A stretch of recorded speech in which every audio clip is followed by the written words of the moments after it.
when I looked at her and I was telling her this, the weight that lifted off my daughters, you could physically see just it lift. And it was so profound to me at that moment that I knew that was the time that I needed to rise up from it and stand up and say, what would I want her or my son to do, if ever they're faced with this kind of fear?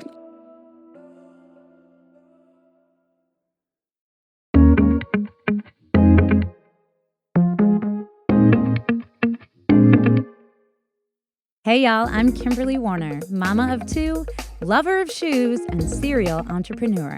I've dedicated my life to helping women succeed in business by just being themselves. But the path isn't always easy. I was targeted for having an authentic opinion on something that happened to my town, to my businesses. I was attacked for publicly speaking my beliefs, and then I was reduced to a cliche. Aggressively blonde, too dumb to know what I'm talking about. This is why your husband left you. After these attacks, I spent 9 days in bed, debilitated by fear, until I pulled myself up by my big girl pants and chose to lean into my fear and not be silenced by it. This podcast is for everyone who has experienced fear or regret. You will learn how others like me have risen from the ashes and are better for it. Here we go. Hey y'all, it's Kimberly, and we are back for another episode of Fearlessly Authentique. This is episode number 3, where we welcome my very first real live guest. I'm super excited to welcome my friend, Deann Blasi. Hi, Dee. Hi, thanks for having me. I'm super excited you're here, and isn't it cool that we're like in a mini radio station, but it's in my closet? It's very impressive. Very impressive. Well, it'll be more impressive when it's actually in the studio that's being built in the basement right now. So I want to welcome Dee, and we're going to talk today again about fear and how to be fearless. But one of the scariest times in Dee's life that she went through recently, and how she came out better for it on the other side of it. And you're one of my favorite people because you're the one that told me that I was a phoenix and that I rose from the ashes through all of the junk that I had gone through. Right. And I really do feel like that. And I know that you feel like you have really grown and have learned some really amazing things through your hard experience. So we want to talk about that. There's so many twists and turns to your story that I love, and some that had me like goosebumps, and others that had me crying in your kitchen. And so I'm super excited to talk to you today. So let's start with, tell us, what was your super scary experience? You're a mom of 2. Tell us a little bit about them, their ages, and what happened. Well, thanks for having me, first of all. I appreciate being here. I'm very excited to be your first live. I know, right? Guest. Sorry, Eddie. Gosh, I don't know what to say. So, life was going on as usual. And over the holiday this time ago last year, I had noticed something wasn't right and thought in my breast, if you know me, you know that I had breast cancer, stage 2, and I had not really thought anything of it. There's no history of breast cancer in my family. I was healthy. I lived a somewhat clean life, although not all organic or not all perfect or not all, but tree huggy or save the whales, although you should totally save the whales.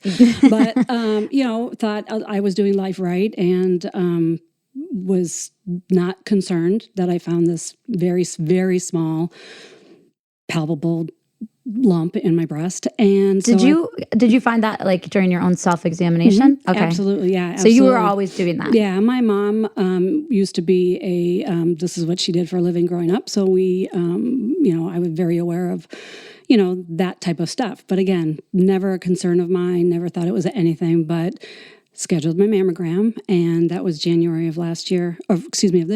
And, after the mammogram, the lump had grown significantly in the course of a week. And so I thought, okay, it's trauma from the mammogram. Anyway, long story short, I hounded the the facility to get results, and in a matter of days, and did not get it. So I thought that was a good sign. Nobody was calling me. It was a good sign. Mammogram came back clean. And so I breathed a sigh of relief, but the lump was still there.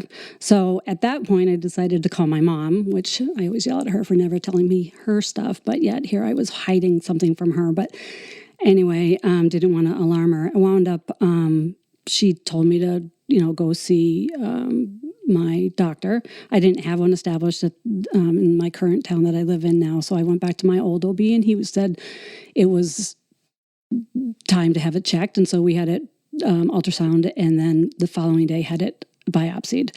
So long story short, February of last year, February 6th, I got the results that I had breast cancer, which hindsight, probably shouldn't have been sitting in the living room with my son, who that night we were touring his high school. So you could imagine my dismay. I was in just a complete fog, not understanding what was happening. Right.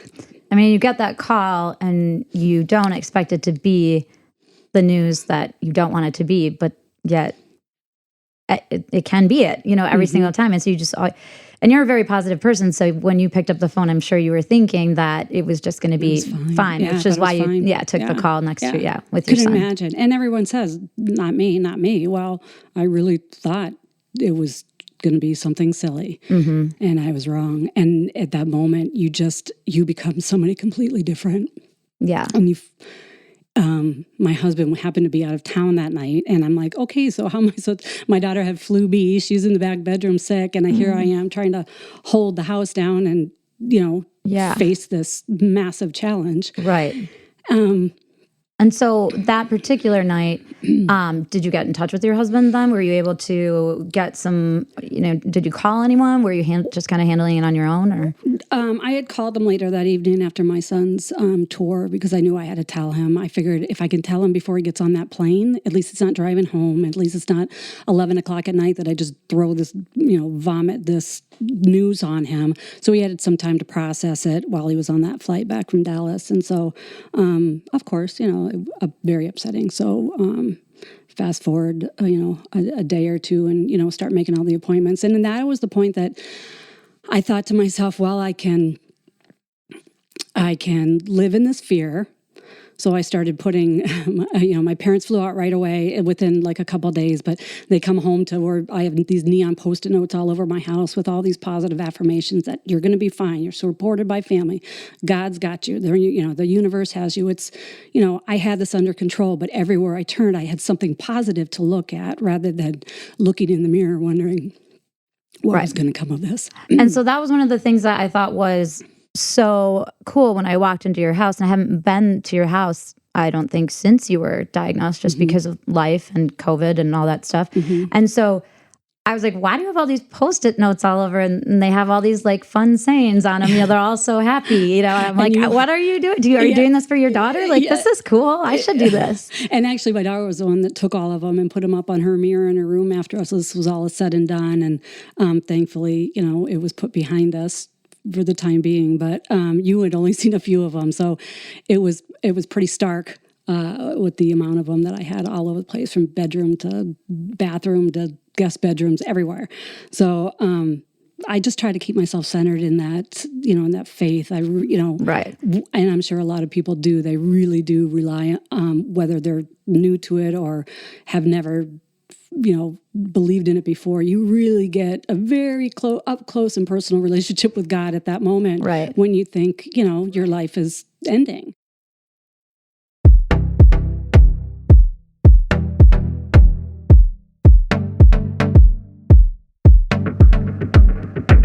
Pure Love Essences.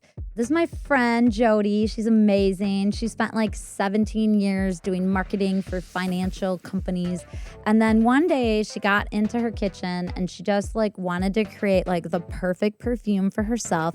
She was really concerned about natural and vegan and eco-friendly and ethically sourced and all that good stuff. And so she created this her own brand, her own perfume, her own, cologne spray and oil roll-on type situation. And what happened after that was everywhere she went, people followed her. They were like, "What are you wearing?" She calls it the catnip of fragrance. I love that saying, catnip, because, it's like irresistible. So when I wear it, people follow me around in Costco, no lie. And they're like, "I'm sorry, I've been following you around for like 4 aisles. I just want to know what you're wearing." And what I'm wearing is her Moroccan scent. Pure Love Essences has 3 scents. They are all sort of unisex, but the original is boho, has a little bit of undertones of patchouli. Then we have the Moroccan, which has little undertones of coconut. It's super beachy and lovely.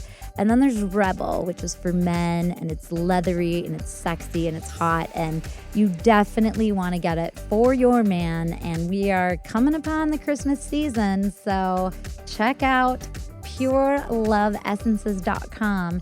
Use the coupon code FA20 and receive 20% off all orders of $52 or more. You can also find them at Authentique in Kenosha, Wisconsin. 625 57th Street is Authentique. And also, you can find it online at AuthentiqueGifts.com. But if you want to take advantage of 20% off, which you do, you want to go to pureloveessences.com and use coupon code FA20.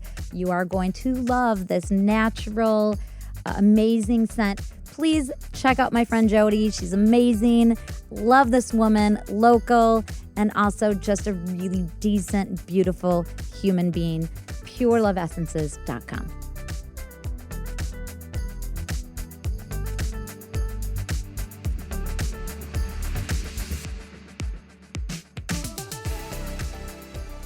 So what were some of the other things that you did? I know you were reading a book and did that. Tell me about that. What was that book called again? The book, Gabrielle Bernstein, it's called The Universe Has Your Back, and it's transforming fear to faith. And I just happened to be reading it shortly after all this was going on. And there was a section in that book that she talks about signs and asking the universe for a sign. And I think this was probably one of my most profound moments in my whole 6-month journey that I've been on, is that when she talks about, her girlfriend told her, you need to find a sign. And in the book, she was just looking at buying a house and if it was meant to be, and her and her husband needed this house, and they just needed a sign, the sign from the universe that said this was the house that they were meant to have. And so I think in her, Gabrielle, in her book, in her story, she asked for a owl. I think it was an owl. Like to see an owl. Yeah. Okay. So, middle of February, beginning of February, what's the first thing that comes to your mind in the dead of winter in Wisconsin? Yeah. I picked a hummingbird. So yeah. Okay. Wait. So I was going to ask you, so what was your sign that you picked again? And then you told me this in your kitchen. I'm like, are you fucking nuts? Yeah. You realize that it's February, right? How did you think you were going to see a hummingbird? Yeah, I have no idea. And it's actually funny, and I forgot it. I had actually printed out, when you had asked me to do this interview, I'd printed out when I was going back through all of it and trying to, just kind of think back to all of everything that was going on. And I thought, why did I pick a hummingbird?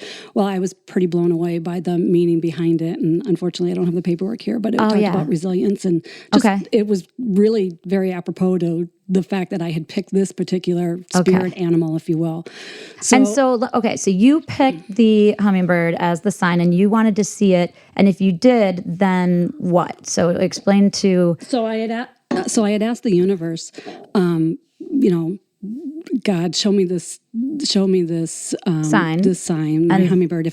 If you show me a hummingbird, I will know that I will be okay. And was this pre any of your surgeries and stuff? Or? This was at the very beginning. I had already had the first biopsy that determined I had cancer. I had not had the MRI that found 2 other suspicious areas at the time. So this was at the very beginning. Somewhat at the very beginning, yeah. Okay. So that was February 6th that I found out I had the cancer. So just about that time. So I think about a week later, my parents came out, and a few days after that, I looked everywhere for the sign. I mean, you look for a sign. When you ask for it, we're purposely looking. It's almost forcing it. And it was about the time that I just kind of forgot about it and gave up and thought, I didn't think, oh, well, I didn't see my sign. I'm devastated. I'm going to, the sky is falling. But I just kind of put it in the back of my mind. Well, there was a night that my daughter had asked, I still read my books at bedtime with my daughter, and she had asked me to read, and I was not in the mood. I didn't want to. I was going to go to bed. And she's like, Mom, come read with me. So we went in there, and I just grabbed a couple books. And not even thinking, just randomly just grabbed 2 books, thinking I'd read a couple pages and then I could go to bed. Well, one of the books I had kind of looked at it and put down, grabbed the other book, and I started reading it. And I thought, I told my daughter, Alexa, I said, we'd already read this one, baby. Let's read a different one. She goes, no, I want to read it again. I know. It's hard to like relive it, isn't it?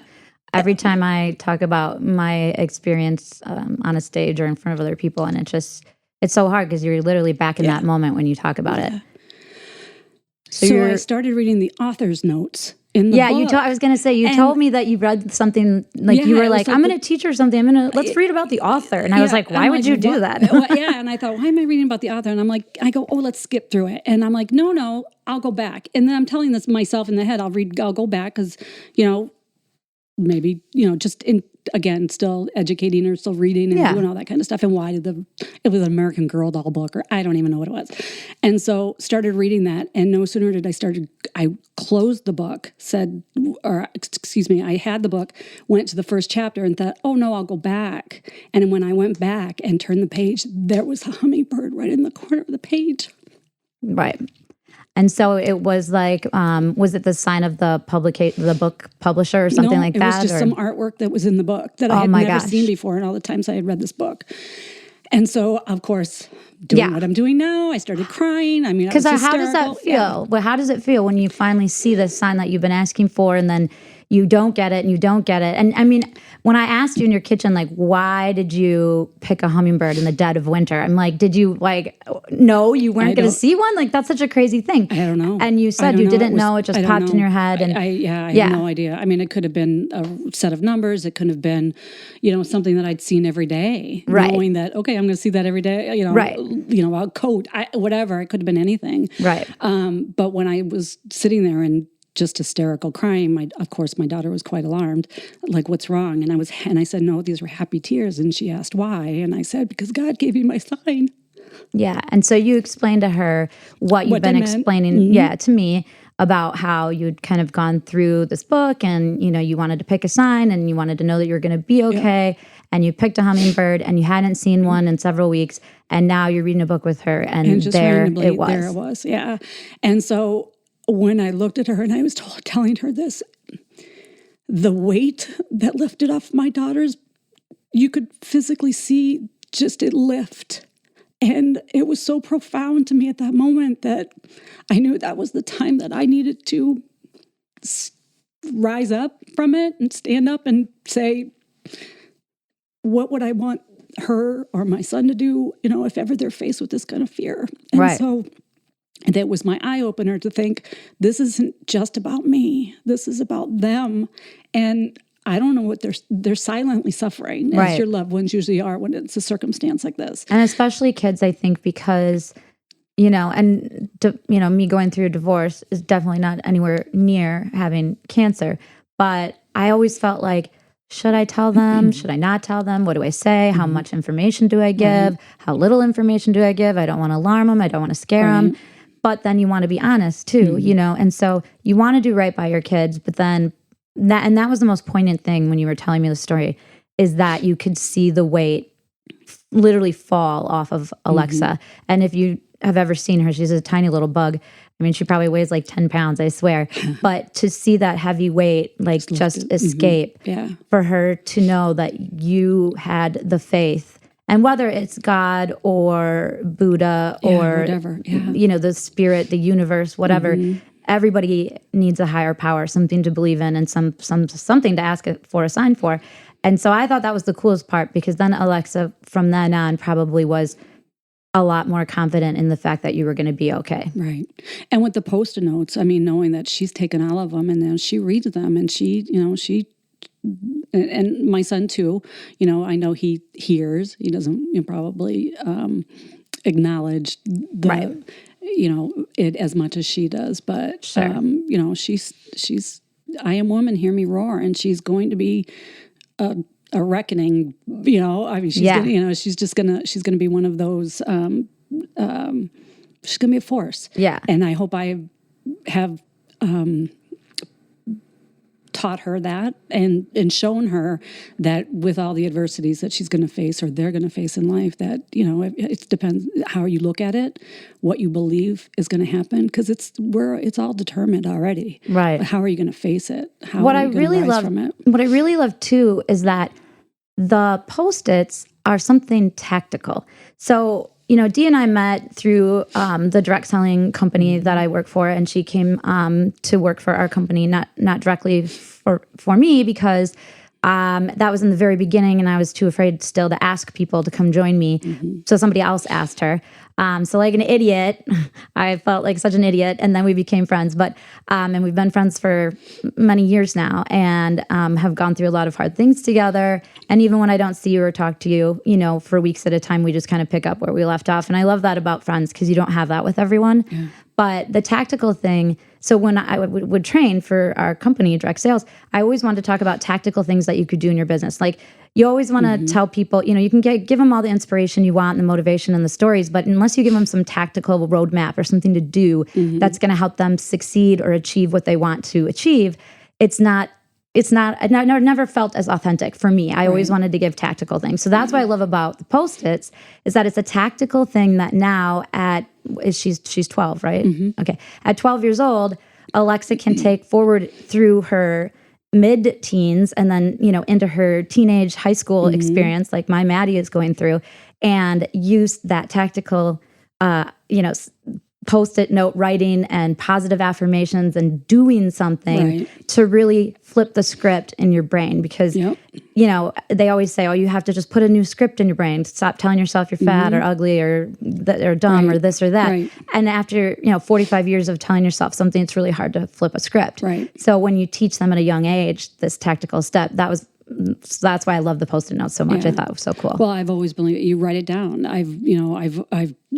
You could ask my hostesses when I would have their party. I'm like, you need to write this number down, and I would have them write their sales goals down, and they were always so blown away after the fact when they hit it. And I believe that when you write it down, you're putting it out there, and I've done that for years. And it's worked very well in my business and my success, whether it be a sales goal or whatever, you know, maybe not a weight loss goal, but I should work on that one a little bit more. But and it was my ex-husband used to do that all the time too. He'd make this big at the beginning of the year on a big piece of paper in his office, and I always used to make fun of him. And then I tried it one time. I was like, maybe I should try it, because he's achieved everything on his big piece of paper every year now for the past 15 years or whatever. It works. And it really does work, because I think you're putting that intention behind it even stronger by taking a pen and paper to it. So but I thought that Post-it note part was awesome. Thanks. So now you're on the other side of it and you're healthy. Yes.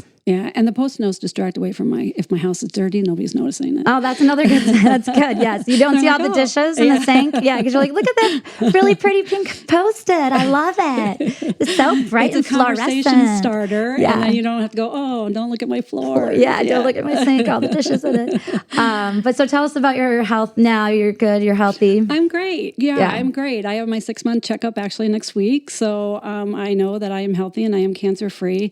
I have had. You know, I think in all of this, I almost say that, I do say that cancer was a blessing for me. It brought me closer to a cousin that I hadn't talked to ever since we were 5, maybe. And so I have a friend, Nikki, who owns Ascendo Mind and Body and Spirit out in Waukesha. And she was my verbal kick in the ass. You know, she was like, girl, you knock it off. And, you know, let's get her as a sponsor on the podcast. She does not take any lip. No excuses. Absolutely. And so she's awesome. If you need a verbal kick in the ass, call Nikki. But I have a girlfriend. I connected with a friend out from high school who she's a hypnotherapist, but she does this manifesttunes.com, and she's putting positive affirmations to music. And so it made it fun. You know, I could dance around with Alexa, and I could do these fun songs that Jay did that brought, you know, just like a happier mood to having cancer. And I hate the word cancer. And if you see it, I cross it out. Anything that I ever got, it's overwhelming. And I have to say, if, anybody out there ever goes through it, let me be your spiritual activist.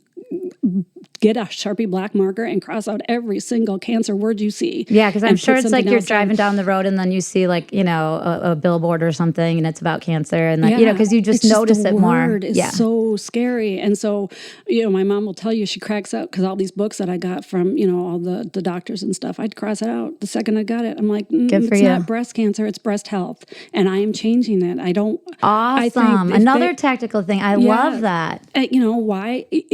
Just the fact that the word is just so scary. That's itself, brilliant. Instead of, going, it's doable. Now, I'm very fortunate, that I caught mine very early, and self-checks, ladies, self-checks. For sure. We should have done this podcast just like a week ago, and we would have still been in Breast Cancer Awareness Month in October. Right. And it would have been, so I'm sorry to all of y'all out there that I didn't get this one on sooner. I probably should have, but don't be sorry. Just getting everything set up in the closet took a while. So it's still there. You're still reminding, and so it's always awareness. And whether it's in October or but I love the crossing out of the word. It's another tactical thing. And then right before that, you were saying it brought you closer to a lot of people and strengthened your faith. And I know that as long as you've known me, I have not been a spiritual person at all. I would always say I'm not religious. I grew up Catholic. I loaded with Catholic guilt. I don't even know if I believe in God. I barely believe in anything spiritual. And when I went through all of the things I went through with my political commercial and the loss of friends and death threats. And, as I've said on, every podcast, just one of the scariest times I didn't even think I could get out of bed, and doesn't compare to cancer, but it was just a totally different kind of fear. Well, it's a debilitating as well.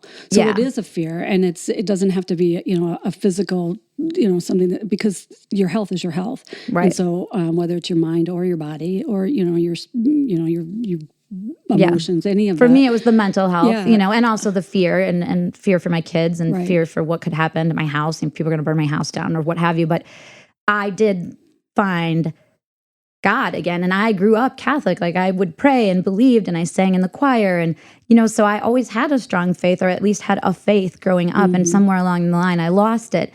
And so going through such a hard thing kind of brought it back to me. And I'm not sitting in the front row at church every Sunday yet. I'm just still learning to even communicate and have, conversations and have about faith in something that is bigger than me.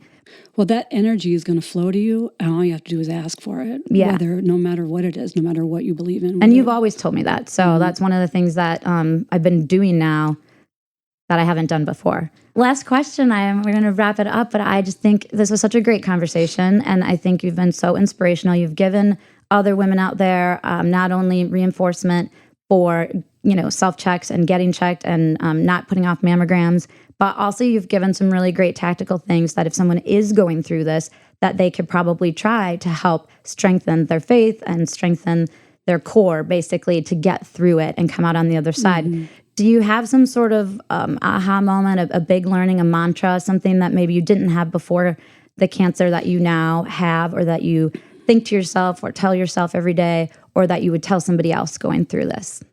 Oh gosh, I could tell myself lots of stuff every day. I think one of my biggest aha moment during this whole thing was when my husband Scott and we were out having an MRI before I'd found the other spots. Anyway, long story short, I had somebody with me. Somebody was there, and I was terrified. I mean, from the moment I heard it, there wasn't a moment that I wasn't trembling. And certainly every time, doctors would call, I would get worse. But I was at the facility one night, and there was a girl there, a young lady, and by herself and alone. And you could tell she was stressed. She wasn't as visibly distraught as I was, but you could tell that she was suffering in silence. And I had left the MRI and made it to the elevator with Scott. And I said, I have to go back. And he said, why? And I said, she needs me. That lady needs me. I need to go give her a hug. And so he's like, what? I don't really know what was going through my husband's head at the time, but he was very patient with me, as he always is. And I went back and I just put my hand on her shoulder and I said, can I give you a hug? And she stood up, and it was she said, yes, please. And she hugged on to me. Well, now you have me crying on my own podcast. And so that's not supposed to happen. And so she hugged on to me like that's exactly what she needed. And so I asked her name, and her name was Liz, and I'll never forget her. And I said, you're going to be fine. We're going to be fine. But again, it's when I don't know if she went home to someone. I don't know if she was alone or went home to kids or a husband or a boy. I don't know her story, but she was there fearing for her future, just like I was. And so knowing that, there are other people out there that are suffering or going through something equal to yours, that don't minimize what you're going through and make it sound like it's, it's nothing, because it is something. And so I always say, like, I think I was meant to go out and just give hugs to everybody. So like, I don't know if that's kind of like a kind of stalkery, but a little creepy. A little creepy. Yeah, like I could be a professional hugger. Oh, yeah, that sounds like a prostitute. But I don't think that's good. No, probably not. Well, I think we had Steve almost crying, and now he's kind of smiling, so that's a good thing. But sorry, Steve. So your overall but there's somebody out message there would that needs be you. So know that we're all suffering some way, or and hopefully if you can bring that energy and bring that joy into someone else's life by living it, then I mean, how can any of us go wrong, right? I agree. Yeah. So, live in that joy. And so I don't know what my mantra would be, but live every moment to the fullest, and know that everybody's going through crap. Yeah, and if you have the opportunity to spread positivity or happiness or just give a hug, just flip and do it. Yeah. Don't think twice. Yeah. I hope when my time comes and somebody's going to remember me for either making them laugh or I don't know how they feel. Remember, you've made me laugh many times. How you feel? Yeah. How when your life is over, it's not what you said or did, but it's how you made someone feel, and hopefully that'll be. Well, it has been a joy. Thank you. Having you on. Thank you. As my very first live guest. Thank you. Yeah. And I know you were stressed because I'm not very good at prepping people, but Eddie's going to take that over pretty soon, so it'll be a little bit more streamlined. But thank you for making us cry in my closet, and I hope to have you back on the podcast. And next time you come, it'll be in my real live office. Oh no, real live studio. Sorry, real live studio. What will we ever talk about? I mean, we always have things to talk about. So, all right, y'all. Well, thanks again for joining this episode of Fearlessly Authentique. We will see you next Thursday with a brand new guest. Thank you for listening to Fearlessly Authentique. My mom hopes this episode empowered you to be fearless. Please remember to subscribe wherever you get your podcast. Share, rate, and comment because my mom wants to hear all of your feedback. Contact her directly at fearless@fearlesslyauthentique.com. Hosted and executive produced by my mom, Kimberly Warner, produced and mixed by Steve Hawkins, and co-hosted by Eddie Polanzani. Connect with us on social media via fearlesslyauthentique.com. Copyright Fearlessly Authentique 2020.